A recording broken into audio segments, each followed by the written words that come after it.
하나님이 야곱에게 이르시되 일어나 베델로 올라가서 거기 거주하며 내가 내 형 에서의 낯을 피하여 도망하던 때에 내게 나타났던 하나님께 거기서 제단을 쌓으라 하신지라.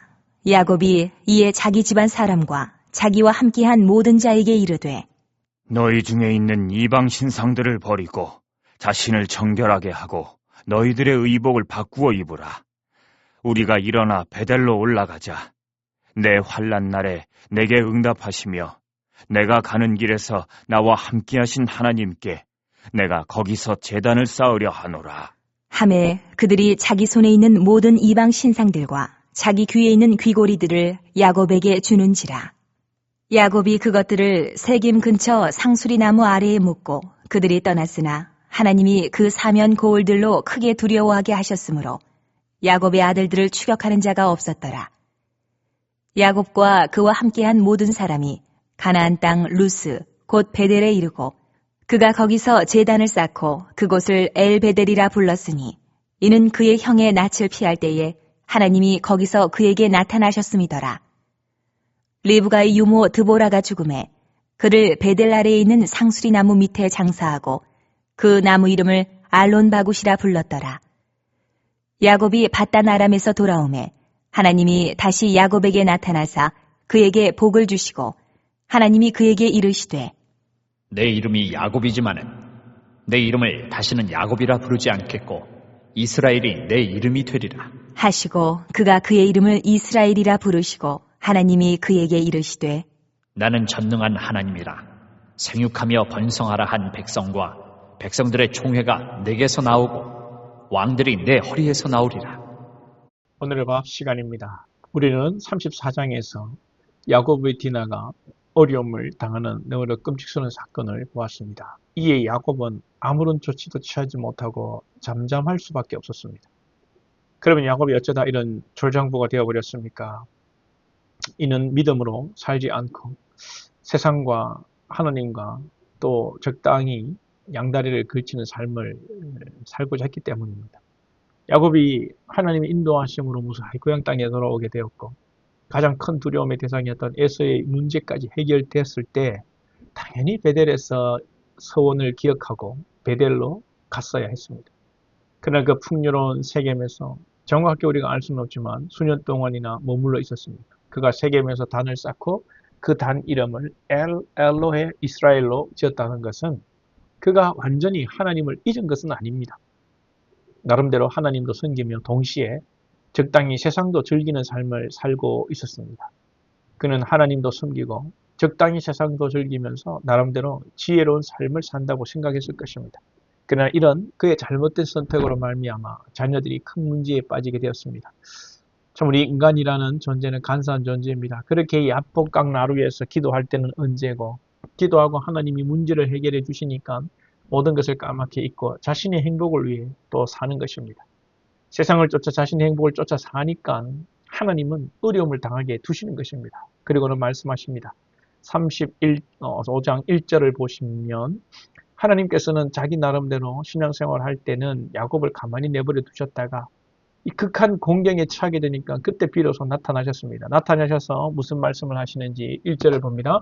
하나님이 야곱에게 이르시되 일어나 베델로 올라가서 거기 거주하며 네가 내 형 에서의 낯을 피하여 도망하던 때에 네게 나타났던 하나님께 거기서 제단을 쌓아라 하신지라. 하나님께서는 야곱에게 일어나 베델로 올라가라고 하십니다. 이는 베델로 올라가는 것만이 모든 문제를 해결할 수 있는 유일한 길이었기 때문입니다. 잘못된 길에 들어서 있으면 늦었더라도 다시 바른 길로 돌아가는 것이 문제 해결의 지름길입니다. 야곱에게 베델은 어떤 것입니까? 베델은 그가 형 에서의 낯을 피하여 도망하던 때에 처음으로 하나님을 만난 곳이죠. 당장 먹고 입을 것이 없고 춥고 줄인 배를 부여잡고 돌베개에 눈물 적시던 때 하나님이 찾아오셔서 그를 만나 주신 곳입니다. 그는 그곳에서 솔직하고 진실한 서원을 드렸습니다. 하나님께서는 이 야곱의 서원 기도를 받으시고 베델의 하나님이 되어 주셨습니다. 베델의 하나님이 없었다면 오늘날의 야곱은 있을 수 없었습니다. 그 하나님 때문에 그의 모든 인생 문제가 해결되고 약속의 땅으로 다시 돌아올 수 있었습니다.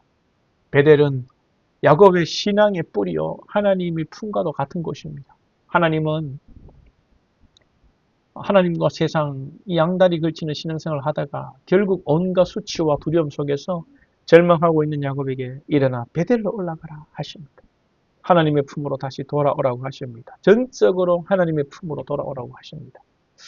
또한 하나님은 베델로 올라가서 거기 거주하라 하셨습니다. 베델에 한번 올라가고 거기에서 한번 예배한다고 야곱이 수년 동안 즐기던 세상의 문화, 세겜의 물이 빠지게 되는 것이 아닙니다. 지속적으로 베델에 거하며 하나님과의 첫사랑, 첫 구원의 감격을 가슴에 새겨야 합니다.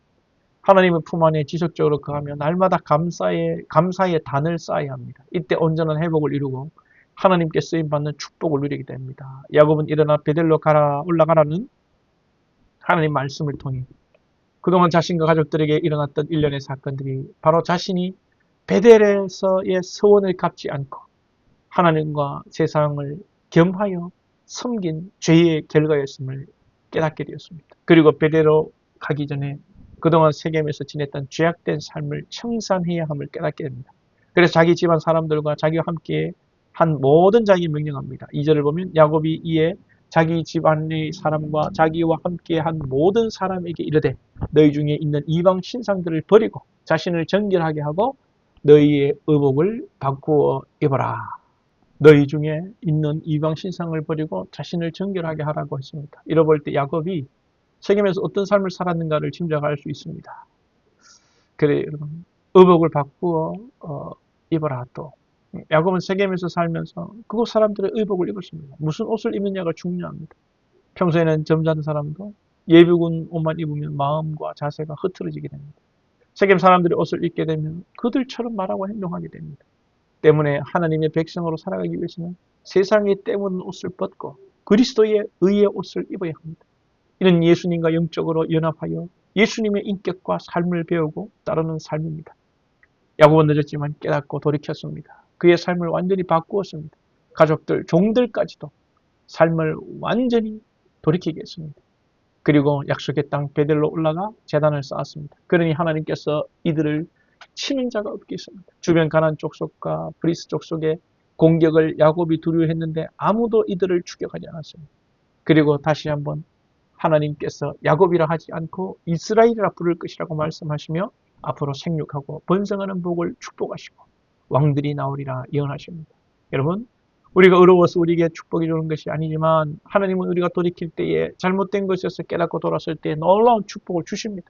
우리가 죄에서 돌이킬 때는 확실하게 돌이켜야 합니다. 어정쩡하게 돌이켜서 안 됩니다. 철저하게 회개하고 죄의 요소가 되는 부분, 유형이든 무형이든 철저하게 할례를 행하여 표피를 잘라내듯 잘라내야 하는 것입니다.